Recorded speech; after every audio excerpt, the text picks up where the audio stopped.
क्यों ऐसा हो जाता है कि किसी केस को सॉल्व होने में या उसको ख़त्म होने में इतने सालों लग जाते हैं? देखिए, एक तो कोई कहे कि एक दिन में, एक महीने में या एक साल में आप कभी भी केस खत्म होने का टाइम पीरियड नहीं दे सकते। ठीक है, आप जो बात कर रहे हैं, आप कर रहे हैं एक केस की बात, कि जैसे कोई हमारे पास भी कोई क्लाइंट आएगा, बोलेगा सर ये मेरा केस है, ये जल्दी जल्दी कराओ। ठीक है, पर वो जो वकील है, क्लाइंट का एक केस, उस वकील के पास 10 केस और है। ठीक है, और जब हम कोर्ट गए आर्ग्यू करने, वकील क्लाइंट का एक, वकील के 10, जो जज केस सुन रहा है उसके 50 केस भी हो सकते हैं, 100 केस भी हो सकते हैं। हाँ, बिल्कुल बिल्कुल। ठीक है, उसने सबके साथ जस्टिस करना है। तो वो जो एक रिसीविंग एंड पे क्लाइंट होता है, जो अगर उसको लगता है कि मेरा केस, क्योंकि वो एक उसके पर्सपेक्टिव से देख रहा है, पर जो उधर बैठे हैं उन्होंने तो, आप देखिए ना, अगर जम्मू कश्मीर की हाई कोर्ट है, हमारे इस टाइम 16 जजेस हैं यहाँ पे, तो 16 जजेस ने पूरे J&K को कैटर करना है। तो 16 जजेस ने अगर इतनी आबादी को देखना है तो वर्कलोड टाइम तो लगेगा।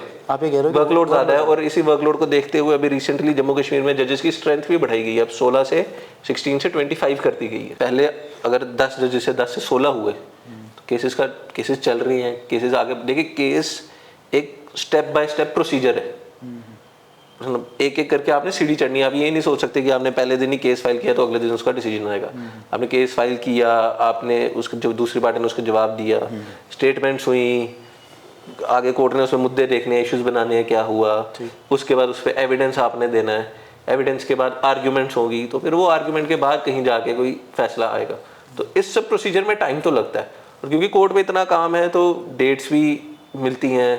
तो लेकिन ये आप रिसेंटली सुप्रीम कोर्ट ने एक बड़ी अच्छी चीज़ की है, जैसे हमारे डिस्ट्रिक्ट जुडिशरी को हाई कोर्ट को एक रिपोर्ट सबमिट करनी पड़ती है मंथली की, उन्होंने कितने केसेस उनके पास आए, कितने डिसाइड किए, कितने पेंडिंग है।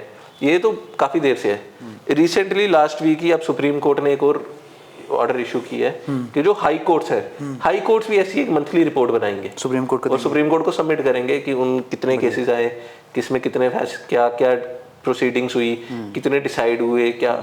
तो अब चीज़ें चल रही है। अब देखिए, जम्मू में एक सेंट्रल एडमिनिस्ट्रेटिव ट्रिब्यूनल का बेंच बना, जब ये रिसेंटली अभी बना, तो जितने सर्विस रिलेटेड मैटर्स थे वो सारे उधर शिफ्ट हुए।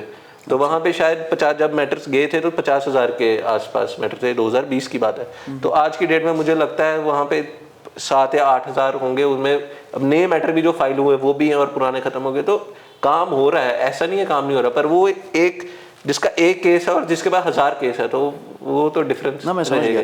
अब देखो, ये लॉयर्स की या जजेस की स्ट्रेंथ कौन बढ़ाता है? ये गवर्नमेंट करती है या सुप्रीम कोर्ट करता है? नहीं, ये सुप्रीम कोर्ट भी करता है, उसको गवर्नमेंट भी ऑर्डर निकालती है, तो वैसा जी। तो अगर हमें पता है कि, चलो हम मान लेते हैं कि जब हमें पता था कि हमारे पास इतने केसेस हैं जी, जैसे आपने बोला कि जम्मू कश्मीर में 16 से 25 की जी, हमें जब ये पता था कि इतने टाइम से हमारे पास केसेस ज़्यादा हैं, तो ये नंबर पहले क्यों नहीं होता था? इसका कोई है कोई? नहीं, अभी भी पहले इतनी लिटिगेशन नहीं थी इतने। आजकल आप देखिए मीडिएशनें चल रही हैं, आर्बिट्रेशंस चल रही हैं। आजकल तो जल्दी जल्दी केस के डिस्पोजल की तरफ तो स्टेप्स ही ऐसे लिए जा रहे हैं कि जल्दी जल्दी केस डिस्पोज हो।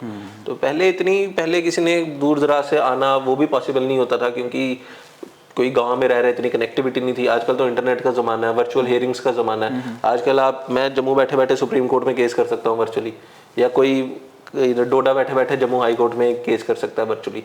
तो अब तो चीज़ें आहिस्ता आहिस्ता जैसे जैसे टेक्नोलॉजी बढ़ रही हैं, चीज़ें बढ़ रही, वो सब हो रहा है। अब वो सब हो रहा है, वर्चुअली भी हो रहा है। वर्चुअली एक आपके फ़ोन, लैपटॉप पे, या एक ऑफिस में बैठे बैठे आप कहीं भी पूरे इंडिया में किसी भी कोर्ट में अपेयर हो सकते हैं। तो वो स्टेप्स जैसे जैसे ज़रूरत पड़ रही है या जैसे जैसे चेंजेस आ रही हैं, तो वैसे वैसे जुडिशरी भी एवोल्यूट कर रही है और बेटरमेंट की तरफ जा रहे हैं। अभी जो, अगर मैं ये कहूँ ना कि जो मेजर जो डिस्कशंस होती हैं, वो एक तो चलो हम सरकार पे कहते हैं कि सरकार ये है वो है, हज़ारों ब्लेम्स उस पर लगते हैं, लेकिन जुडिशरी अभी अगर आप देखोगे तो मुझे लगता है कि गवर्नमेंट से भी ज़्यादा टारगेट पे जुडिशरी रहती है।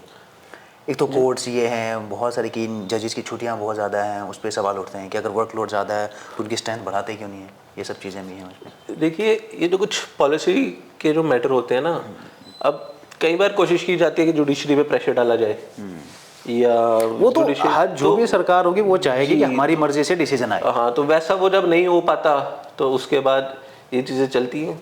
तो लेकिन आप देखिए ना, इस टाइम इंडिया में 17 लाख के आसपास वकील जो रजिस्टर्ड है, 17 लाख, और हर साल ऑलमोस्ट 70,000 एडवोकेट्स और ऐड हो रहे हैं। Every year 70,000 new advocate is being enrolled in India.